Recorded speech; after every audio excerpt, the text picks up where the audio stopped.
Masya-Allah. Tidak bisa kita bayangkan bagaimana indahnya. Karena sudah hilang penghalang-penghalang, pembatas-pembatas hilang. Karena kita di alam bukan alam jasmani. Dan suatu saatnya kita akan tinggalkan alam jasmani ini, pindah ke alam rohani. Kubur itu alam rohani. Mahsyar itu alam rohani. Maka di sana tidak akan sama dengan alam jasmani. Jemaah yang dirahmati Allah Subhanahu wa taala, maka oleh karena itu apabila kita melihat apa yang kita ketahui, ada yang kita ketahui al-mawjudat, sesuatu materi, ada juga yang kita ketahui alam rohaniyah, alam non materi. Alam non materi itu informasinya dari Allah Subhanahu wa taala, dari Nabi sallallahu alaihi wasallam. Man qala la ilaha illallah fi akhir hayati dakhala jannah. Barang siapa yang membacakan la ilaha illallah di penghujung hidupnya, maka dia masuk surga. Bagaimana kok tahu? Itu informasi dari Nabi sallallahu alaihi wasallam. Itu namanya ilmul anbiya. Nah, jadi itu jemaah yang dirahmati Allah Subhanahu wa taala. Maka kalau yang dikejar materi, kita biasanya tidak akan ada nikmat di situ. Orang yang banyak hartanya, dia makan, kena penyakit. Kena penyakit, kemudian dia berobat. Habis uangnya untuk berobat. Hilang kenikmatannya. Tapi alam rohani, semakin lama kita berbuat, semakin indah rasanya. Salat itu makin lama makin indah. Tapi yang lama. Semakin lama kita beribadah, maka semakin indah rasanya. Maka ada ulama mengatakan, saya ini 20 tahun lamanya sengsara melaksanakan salat tahajud. Bangun masih hoyong, sengsara saya. Baru saya merasakan nikmat tahajud 20 tahun yang setelahnya. 20 tahun pertama susah, gelisah. Baru saya menikmati bahagia tahajud 20 tahun setelahnya. Bapak Ibu yang dirahmati Allah, ibadah rohani ini butuh waktu dia. Butuh latihan-latihan. Dengan latihan itu insyaAllah baru kita rasakan betapa nikmatnya alam rohani dibandingkan alam jasmani. Hamba Allah yang dimuliakan, maka oleh karenanya berbahagialah orang yang mendapatkan alam rohani lebih banyak ketimbang alam jasmani. Dan hati kita Allah Subhanahu wa taala memberikan peluang untuk mendapatkan alam jasmani dan mendapatkan alam rohani. Namun hati tidak akan bahagia dia dengan alam jasmani. Dia akan lebih tertarik dengan alam rohani. Maka beliau mengatakan fa idzan lil qalbi babani. Jadi hati ini ada dua pintu. Babun maftuhun ila alamil malakut. Satu pintu terbuka untuk alamul malakut, alam malaikat, alam lauh mahfuz terbuka dia. Ya, dia ada kontak. Yang kedua wababun maftuhun ila hawas al-khams. Yang satu pintu lagi terbuka untuk indera yang 5. Informasi telinga, informasi hidung, ciuman kita itu terbuka. Ada jalur masuk ke hati kita.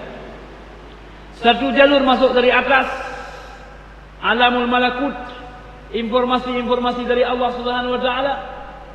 Satu lagi adalah terbuka untuk informasi hawas, indera kita, apa yang kita lihat, apa yang kita cerna. Dia punya dua pintu. Hanya saja pintu yang mana lebih dominan tergantung kepada kita.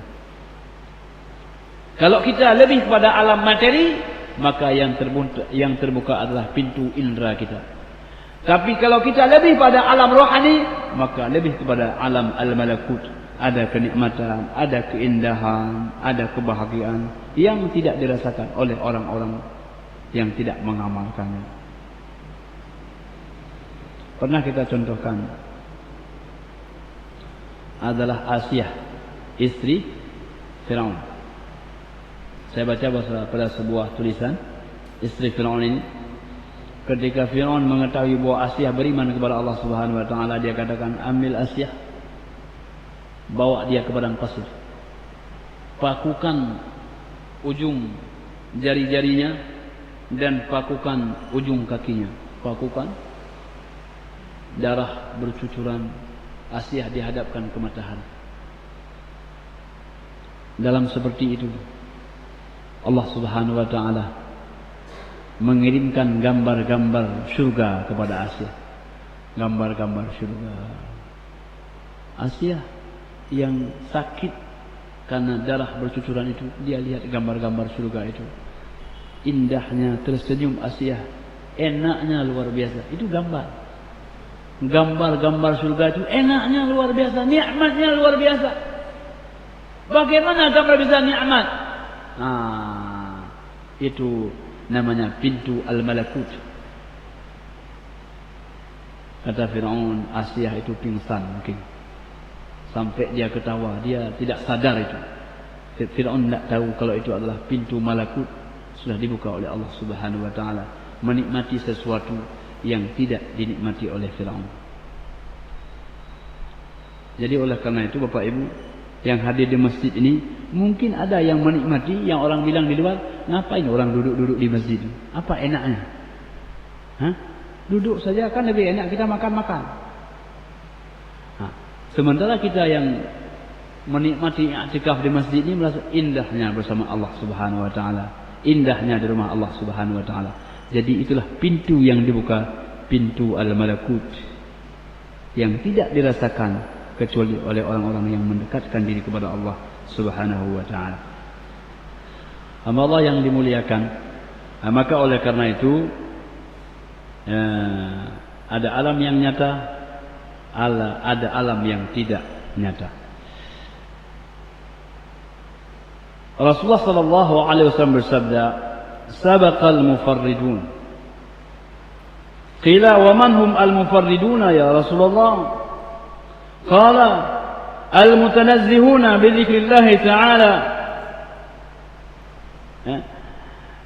Nabi mengatakan sabaqa, lewatlah, mendahuluilah orang-orang yang disebut dengan al-mufarridun. Mereka sudah lewat, mereka sudah melampaui kita. Sahabat bertanya, siapa al-mufarridun itu ya Rasulullah? Nabi mengatakan al-mufarridun itu adalah al-mutanazzihuna bidzikrillah, orang yang mensucikan Allah Subhanahu wa ta'ala dengan memperbanyak zikir, ingat kepada Allah Subhanahu wa ta'ala. Orang yang zikir yang banyak itu dia al-mutafarridun, orang yang menyendiri berzikir kepada Allah Subhanahu wa ta'ala. Dia terbuka alam al-malakut, ada ketenangan, kebahagiaan. Kapan? Ketika kita mampu berzikir dengan banyak.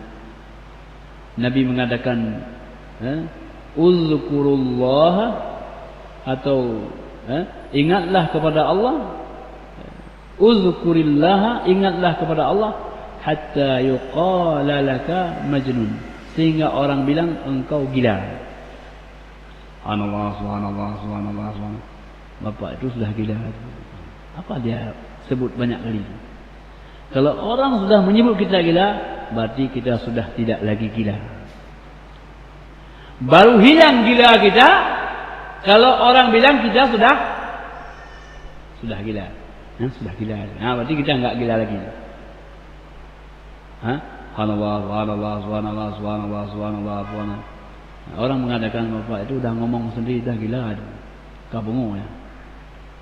Detik itulah kita sudah tidak lagi gila. Kita sudah menjadi hamba Allah. Kita tidak lagi hamba dunia. Kita sudah tidak lagi hamba syaitan. Kita sudah tidak lagi hamba harta. Yang ada keluar mulut kita adalah nama Allah. Nama Allah. Di mana-mana nama Allah. Dimaki orang, astagfirullah. Kesepak batu, astagfirullah. Keluar selalu nama Allah.